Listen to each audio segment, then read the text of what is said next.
it would tire her out a lot. Like, she'd probably be so tired that people be like, "Why do you look like shit?" And she'd be like, "I've been melding with cracks," and they'd be like, "Ow." Yeah. Oh. Literally, If you she's mention getting, it to Carol, he just gets a little wry smile on his face. He doesn't say anything. By the way, Cracks is trying to keep this private. She would see no reason to hide it. Yep. He's like, he's like, okay, so, thanks. And like, See you next. See you and she's tomorrow like, night. so Cracks and I, we just melded. It was great. She wouldn't be that boasting, but if someone asked why she like is Why do you grey look so and just I'd like ask. laying in bed all day, like with a pillow on her face, Why she can't That's why. walk right now. All right, so pushing on. The last thing I wanted to inspire a question about is, two more things I wanted to inspire a question before you actually get there. One, at this point in time, did you guys come up with a name for the ship? Yeah. Cracks is calling Forget it about Scrapper. it, but I'm terrible at naming things. The name Cracks gave it would be what Entree is kind of absent-mindedly referring it to, especially after melding with him. What is it? Kaliko Scrapper. Roxy. Oh, no, that was Kaliko his Roxy? code name. That's his code. I thought that was the ship name. No. Oh. His clan Kaliko name Roxy. Oh. Fair. Scrapper's good. The ship name's Scrapper. Yeah, He she didn't would say that on the radio, though. Scrapper either way then. Is everybody? I'm becoming very attached to the glorious rush bucket. It's pretty good, actually. So you guys want to I mean, the Glorious Scrapper is another good one. Glorious I don't know. Scrapper, Glorious Rush Like Bucket? Glorious. We Glorious- have multiple The names. glorious is the important part. Yeah. There's going to be a mutiny on board because we I can't guess just you sound could the go name. Glorious Scrapper. It's like the best of both worlds. There you Yep. go. There you go. It does sound a little better. King Solomon. Cut it in two. Glorious I could Scrapper. do a little roll for it. Okay, there we go. Done. Well, I think we could all do that. Don't get your big dick dice out. I need an excuse to use them, okay? Moving on. All right, so the last thing I wanted to bring up was Ollie, you had said beforehand that you were annoyed with the power fluctuation bit. I imagine you would actually have a conversation with Cattle about that. I don't even know what you're on the about. fact that you didn't have enough power and you failed your check that I had you roll afterwards in the middle of the What combat. check? I don't. So- Oh, that's not power though. It was CP. I'm saying power. That's why you were Yeah. confused because I'm saying power yeah. with your CP. I mean, sure, if we're talking about that, then sure.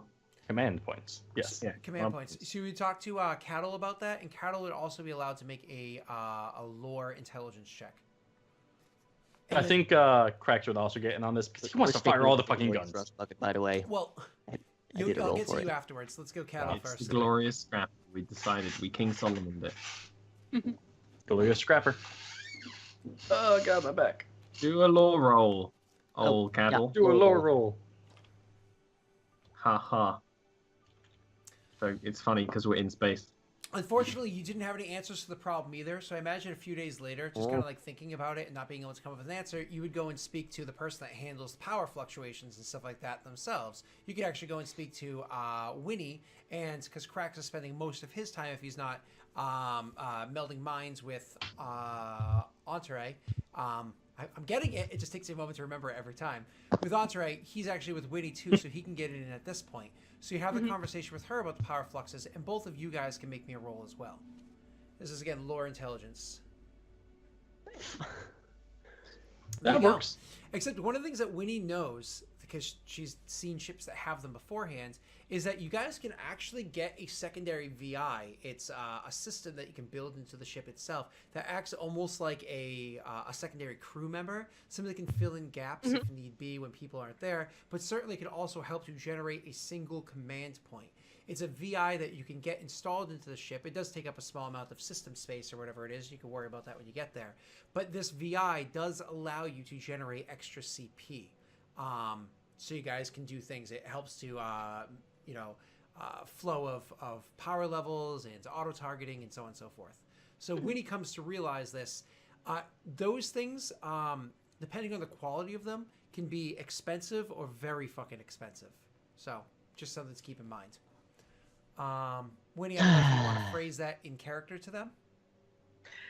Yeah, we can do it, but it won't be cheap. I was afraid you were going to say something like that. And that's not really something I can kind of jerry-rig together. That's understandable, yeah. My thinking is that once we get to Omega, or the Place of Secrets, as the Solarian would refer to it as, because, you know, every race has a name for it, apparently. Yep. The Solarians Right. call it the Place of Opportunity. Secrets. Mm-hmm. Quarians don't have a fun name for it. Aw. Potential home. They're huge. Okay. All right, cool. So there we go. Yeah, it takes up space on the ship for you guys. You guys don't even have the power for it or anything like that right now. I do. We think don't our have the power, we priority- don't have the mass, we don't have that anything I for it. do think our priority for the ship should be fixing our power issues. Oh yeah, I was literally going to mention, like, in character until Scott cut us off, that, yeah, what my plan is, once we get to the Place of Secrets, we sell the shuttle, we invest that to make sure that we don't have to keep diverting power every single time, because it's becoming a pain in the butt.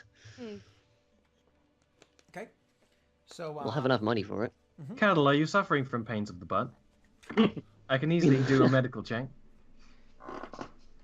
Sorry. I couldn't resist. That was brilliant. Andre wasn't even in that scene, and I couldn't resist. That was brilliant. I like it. All right, I love pains in the butt. So you guys go.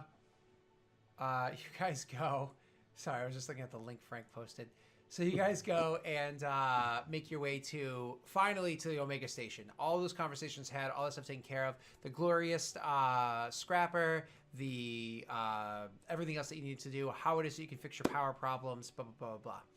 When you finally get to Omega Station, are you guys familiar with what Omega looks like? Well, I've seen it. I'm going to describe it either way. Describe it, but- please. Yep, yeah, I'm going to describe it either way. Describe what it is, what it looks like, why it is. Describe everything you can, please. Don't Scott. you worry. I've got you, Ollie. I was just seeing if you are I mean, in advance. So, Omega and... It's a dreidel. Do me a favor. You can roll me a lore check to know a little bit about it, and all of you guys are welcome to roll this. But what Omega looks like is it is a large asteroid that was split almost directly in... Oh, Snake Eyes.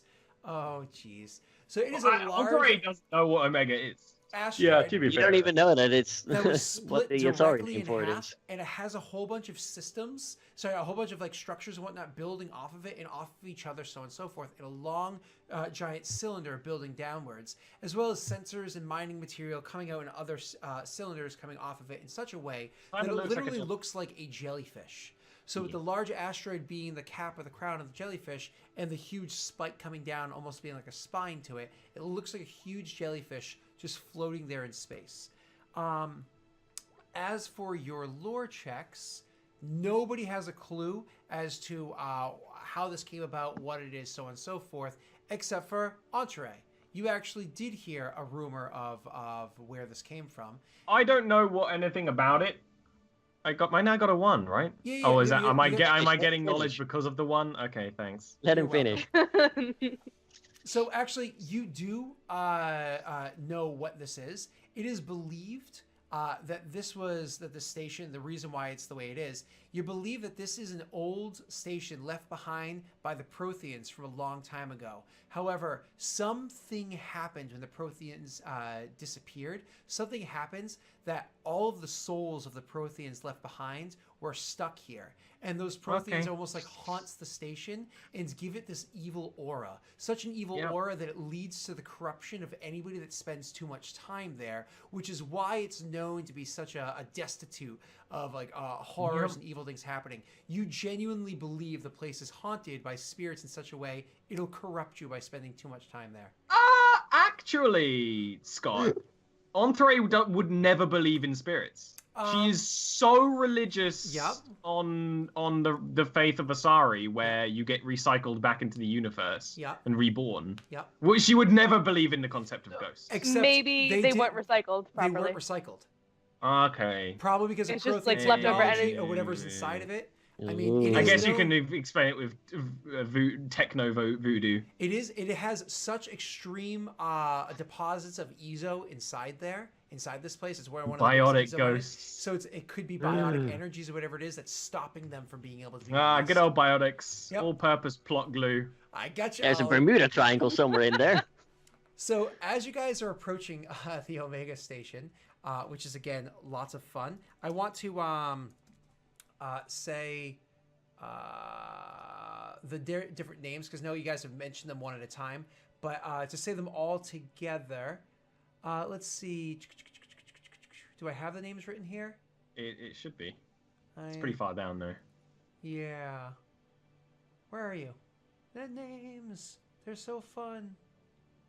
Scott, you're a shit person for not having this prepared. I literally had it open a second ago. I know, right? I did a little bit ago too, and then I closed it out, and then I opened it back up.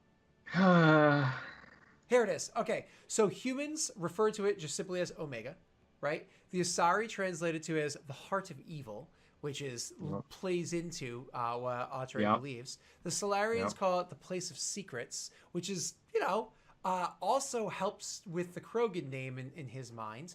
The Taurians know it as the world without law, which is very upsetting for a lot of Taurians. And the Krogan refer to it as the land of opportunity.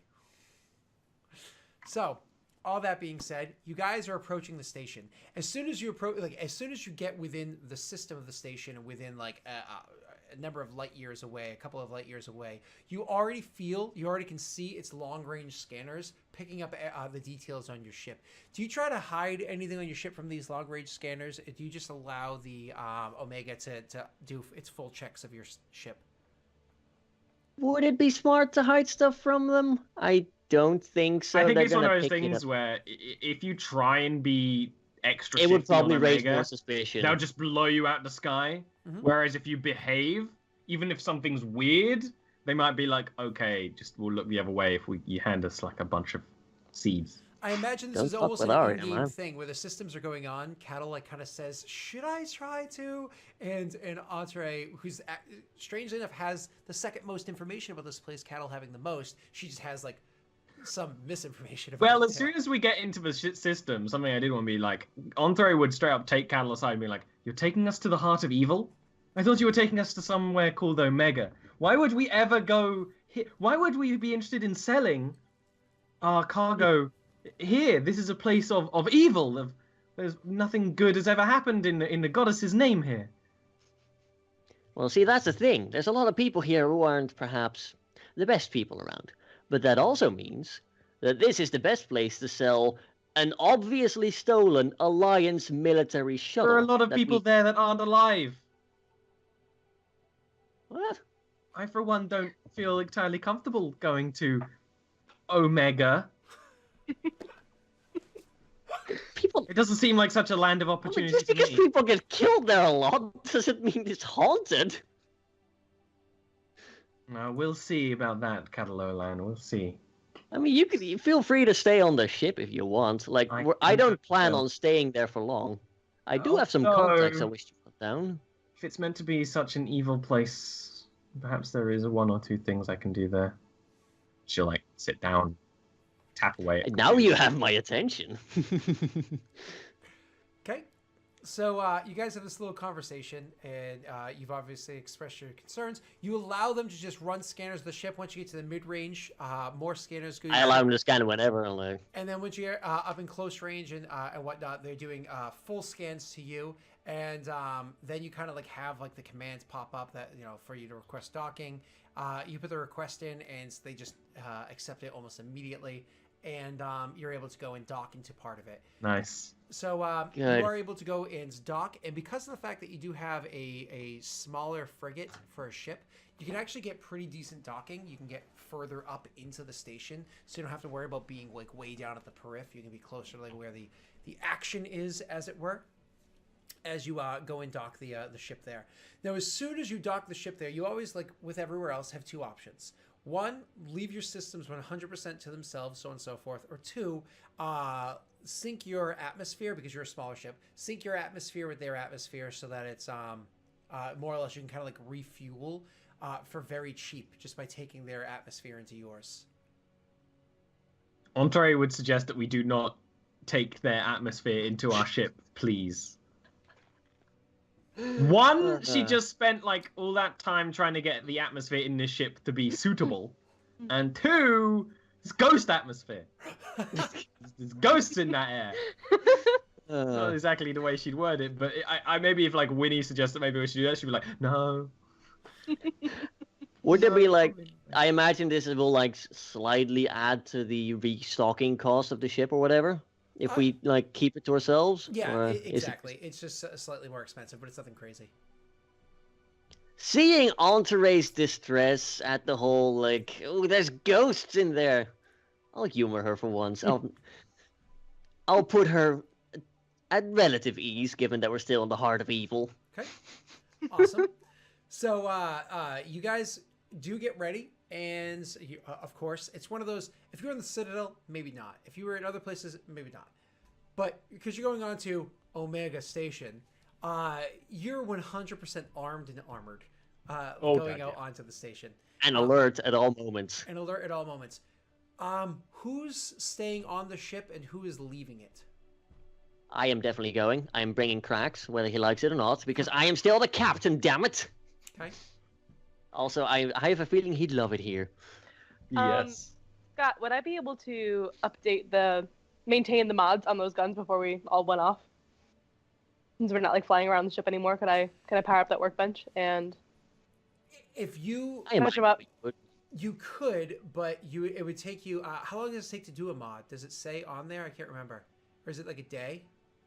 I didn't say anything about like. What I would say is when you guys landed the vessel and finally powered things down and got the workstation online or whatever, I would say yes, but you're not going to be able to leave the ship for a few hours. So you're going to be literally sitting there for on the ship for several hours before you go, which isn't necessarily a bad thing. You guys could probably maybe sleep or something. So I would offer that to Cattle and just be like, if you want me to fix your shield before you go out, I could do that. That's pretty tempting, I'm gonna be honest. I like my shield, I like it to work. You're on Omega. Yeah. Okay, so sure. Good call, Aaron. Get the workbench online, so on and so forth. And da da da da. Now, everybody had the intention of going on to Omega. This is literally all of you guys and Tremi had the intention of going on there. Do you guys, are you fine with that? Or does anybody get orders to stay on the ship at least for now? I don't know if Cracks is okay I'd probably with do it in such a way that if people have like different things they want to do, like I imagine Tremi's going to gamble. Yeah. So me and Winnie can stay on the ship for now and then do stuff later. Tremi goes off to gamble. Always have someone guarding the ship. Yeah, that makes sense. Awesome. Okay. So when you guys go to leave, and you kind of like, so Trevi's there, like happy to get off the boat for a minute because she's not a big fan of human ships. So when you guys go to leave and she has herself all suited up or whatever to go. Hadn't noticed. She's over in like the airlock area. So as like the first one sealing up and the air is being pulled out and then you get letting in the other air or whatever. She turns to you and she's like, she like gives you like a tap on like the chest, like shoulderish area. And she's like, can I get those credits now? I'm going to go try my luck. Yeah, here's the thing. You did kind of put us in this whole situation, and we literally just hired you. You know, I'm not averse to paying you, don't get me wrong, but you did immediately land us after hiring you into 18 days of just flying around. I'm not super happy about that. I've got to be honest about that. Neither am I. I don't think Cracks was either until he got to shoot things. Just Cracks' response, he shrugs. So can I get those credits so I can go and gamble? How about we call it 50-50? I'll give you 900. Wait. Because you telling me that I'm getting paid less. Why? Because literally the first action you did when getting on board our ship is land us into that. If that's going to keep happening, you know, that's going to obviously put me at a huge drawback here. So you roll me your charisma talk check. But in the meanwhile, she's like, you know, this is a human vessel. It's my first time ever dealing with that interface. And as soon as you'd done otherwise, as soon as you had switched it around, you know, fine. 50-50. But this is the last time that happens. Mistakes happen. When you're jumping across the entire galaxy in a handful of hours, shit happens. You're not dead. You're welcome. Fine. I'll take the 900. But this is the last time that happens. Oh god, we're paying her 900. Jesus. 100 a day, man. Yeah, I will happily hand her the 900 without any issues further, and I will take that out of the ship fund. Yeah, of course. And she says, and just so we have an accord moving forward, I don't intend to get paid on the daily. I only intend to get paid when I leave the station. So you're keeping track of those numbers, because I most certainly will be. Don't worry, you'll be paid a fair share. And she like takes the credits as the door opens up, and she kind of like storms off because she's pissed that you just screwed her out of half of her money for her hard day's work and whatnot. And she's gonna go. She didn't work for most of them, so go and get some drinks and bitch to some of her friends about you. So, which is a good thing that you actually rolled decent. If you had rolled complete garbo, things could have turned into Cracks having to save your ass with a shotgun. You could have met her claws. Oh, Cracks was actually he was very close to actually just injuring her. Yeah. So again, that would not be good for our working relationship. He knows this stunt. It's you mess up on purpose, so you take longer, Whoa. so you get paid. Yeah, that's pretty much what he was getting at. But yeah. You guys are just evil people, and so you make these terrible assumptions. All right, I mean, I'm not evil. I just lack morals.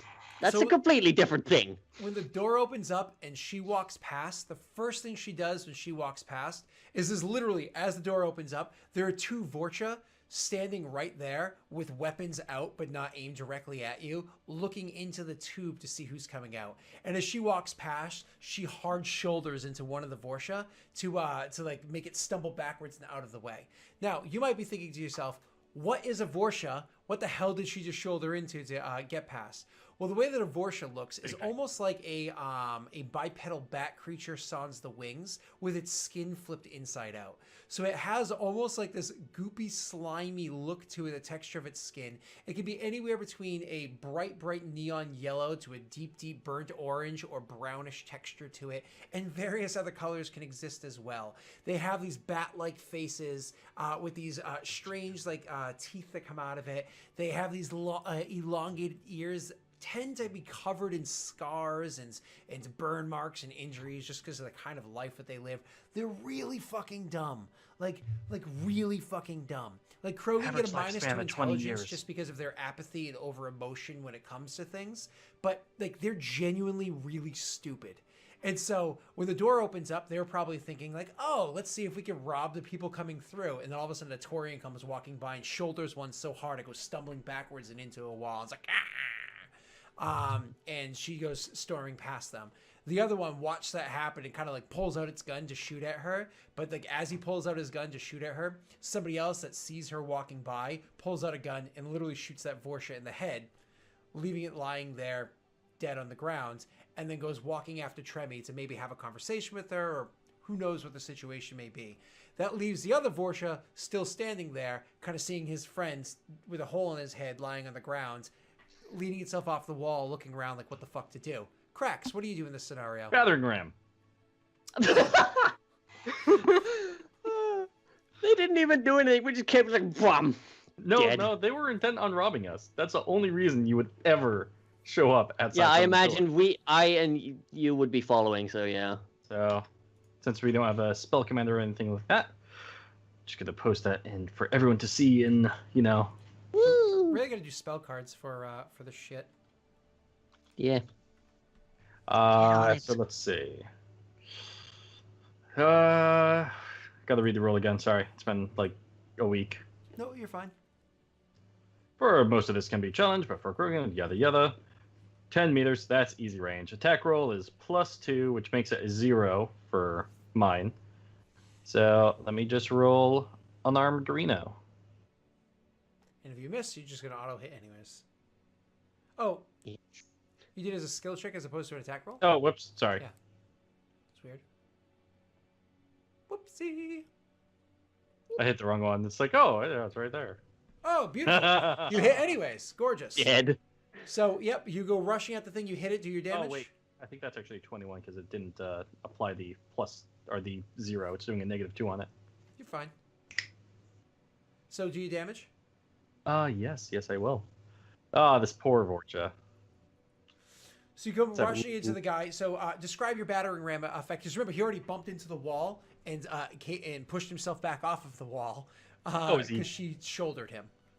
Is he like full damage or? You're gonna beat the shit out of him with this one. Oh no, yeah, no, it's grotesque. I hope Coddle brought an umbrella. So yeah, he just sees, the one guy gets shot immediately as that Vorch starts dropping. Crack just charges, roars, shoulders the guy, who's probably just like recovering from being pushed onto the wall, and just splatters him against the wall. Like, his head's fine, but his torso, like from the back, just blood everywhere. Yeah, just kind of like rips open, parts of the skin rip open, blood splats everywhere, bones crack, organs fail, so on and so forth, and it falls down on the ground. Now, Cattle may have not expected, or maybe he did expect this, whatever the case may be. Cracks and Cattle don't genuinely don't feel bad about this for several reasons. One, these are Vorsha, they're barely people. It's Vorsha. Two, they were clearly there to rob you, and so now they can't rob you, so that's good. And three, they're probably not dead anyways. They're fucking Vorsha. Yeah. They're probably just going to get up in like a day and walk away from this, despite the hole in one's head and the other one being splattered against the wall. So who cares? Maybe they learned their lesson from this. And so who gives a fuck? They're just Vorsha. It's almost like you have to imagine a Vorsha life is much like do you remember when you were a kid, your parents would be douchebags and would trick you with those birthday candles where like you'd blow them out and they would just like reignite themselves, and you blow them out and they reignite themselves? Well, that's a Vorsha. You kill it and it just fucking comes back until you just got, you know what I mean? They're there. So now you guys are. Cattle just sees this. He comes walking out. He's just like, welcome to Omega. Good and to with be that, back. We'll take our next break. Our last break for our final hour. I also want that loot that was on their bodies. I was gonna say to Cranks is like, feel free to grab whatever you want.